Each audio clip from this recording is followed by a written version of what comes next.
So a little upgrade that we're going with. We just received this in the mail.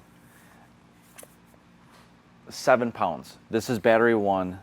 We're all used to battery 1 being lead acid and weighing, it's roughly 25, 30 pounds that they weigh. This is 7 pounds. It's by EarthX. It's a lithium battery. This is the exact model that's now coming on all G7 aircraft. The SR20s, 22s, 22Ts are all coming with this battery. So I met with EarthX and I asked them, okay, how can I legally install this on my Generation 3, 2010 model? So now it's legal to install this model in that airplane and save about 20 pounds or so in the front of the airplane. And as you probably know, this one being turbo with an air conditioner is very nose heavy. And so it flies great with a lot of weight aft of the, well, basically in the luggage compartment. So by saving 20 pounds up front, that's really a big deal. So we're gonna be installing this. I'll get you some feedback on the channel coming up here. My shop is coming on over to complete the install after I do everything that I'm legally able to do. They're gonna complete the install of the warning light and the battery tender. We're integrating a dedicated battery tender for it. And that way I can shave off about 20 pounds.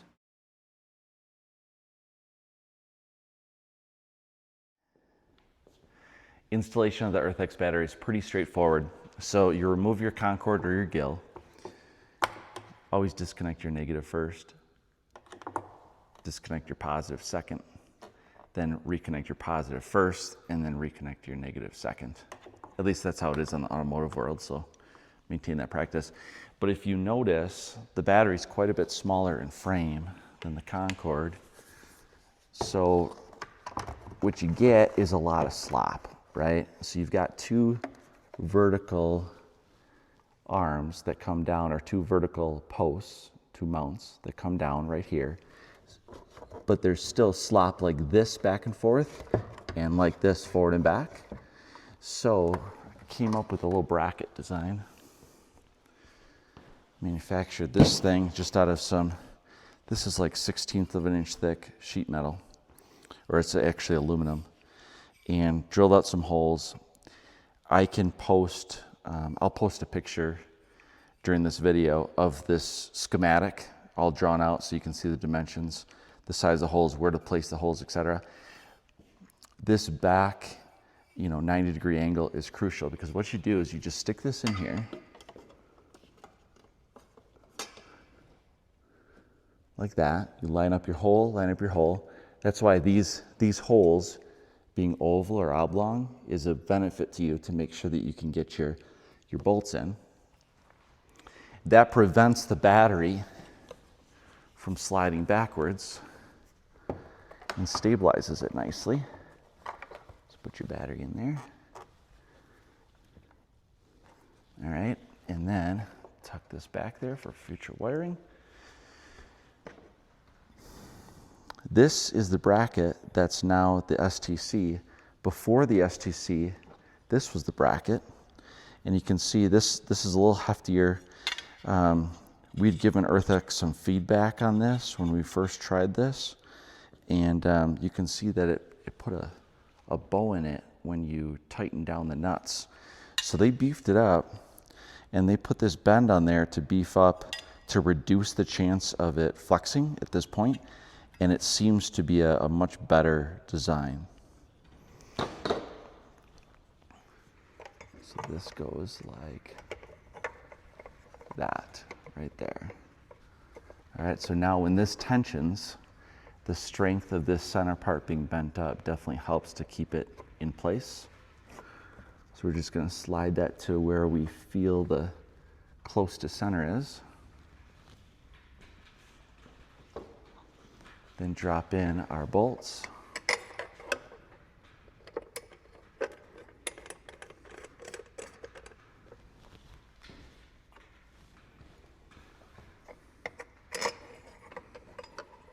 Let's see if I can do this blind.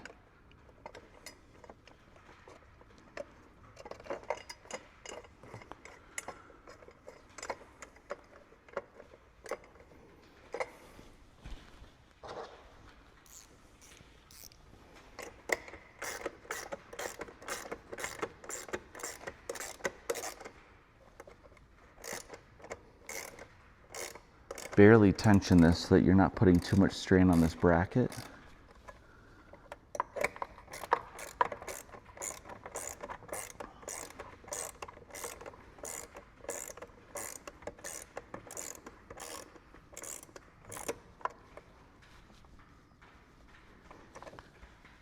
Right there, so you just create a tiny bit of a bow with the bracket, just ever so slight. Feel like that's nice and taut. Same thing there. So now the battery is relatively solid in place. So left to right, it does a really good job. This bracket system does a really good job of holding it.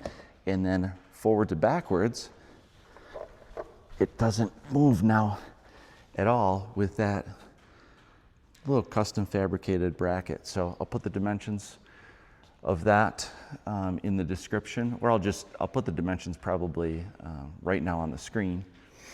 Then what we came up with for our breather tube, our vent tube, is EarthX sent this silicone adapter, which you can use. This works just fine, with then an adapter to go to the OEM vent hose. But instead, I didn't want to use an adapter. I wanted it to be solid. So we ran 3/8 hose all the way down to the OEM connection on the bottom, and then used the EarthX elbow that they sent. And you simply press that down.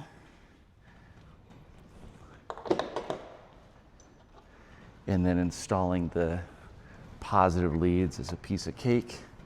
We have a EIS, electronic ignition system.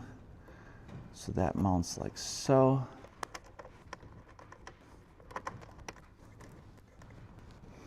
And then we're going to tighten this to 45 inch-pounds. So I'll grab the torque wrench. We're going to do 45 inch-pounds on this, no tighter. I think they state that because this mounting post could then spin or crack the plastic housing. So make sure to follow that guidance. It's right here, 45 inch-pounds. And then in my case, I'll be taking this wire for the EIS and forcing it as far towards the main positive connection as possible. That way the dust boot can still go over the top of both, like so. So I'll torque that down, install this side, torque that down, and then tomorrow we've got our AMP coming over to tap in the electrical so that we can get our little warning light on the inside of the plane so we can monitor the condition of the battery. So here's the placard that comes with the kit. And then here is the light that gets mounted in the cockpit. And that way, from inside the cockpit, you can monitor the health of the battery. A nice little feature is if you have a battery tender already set up for your plane, you can convert that to the new battery tender. So really, you just unplug this here, plug in your new tender to that. Positive and negative are in the right orientation. And then here's your Optimate. This is available on EarthX website. This is the Optimate lithium-ion battery tender. So highly recommend this. I think it's about $199 on their website. And you can utilize your tender kit right through the 28-volt external power door. So it's very convenient. So whenever our plane is parked for more than, say, a week or so, I put it on the tender just to keep the health of the battery, you know, as good as possible. If you had a battery tender that you were using with your existing Concord or Gill battery, just be very careful before you start using that on the lithium-ion batteries. The tendency, at least this model, which is a very common model to use with the Concord and the Gill, it is actually a desulfator, and that is damaging to a lithium-ion battery, and it's also damaging to the tender itself if you use it on a lithium-ion battery. So just be careful on that. The Airframe interface kit can be installed per instructions, just like it would be for any other Concord or Gill lead-acid battery, but instead you're going to connect it to your new lithium-ion EarthX battery, Just don't use the BatteryMinder Desulfator tender, and instead use the Optimate tender that I showed you in the video, and that's also in the link coming up.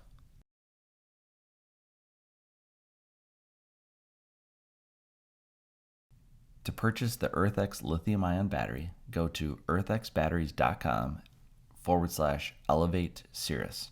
You'll see on that page the full STC kit needed for a legal installation on a Cirrus. When you scroll down to the bottom, click on documentation, and you can download all of the documentation needed for this lithium-ion battery to be installed per STC.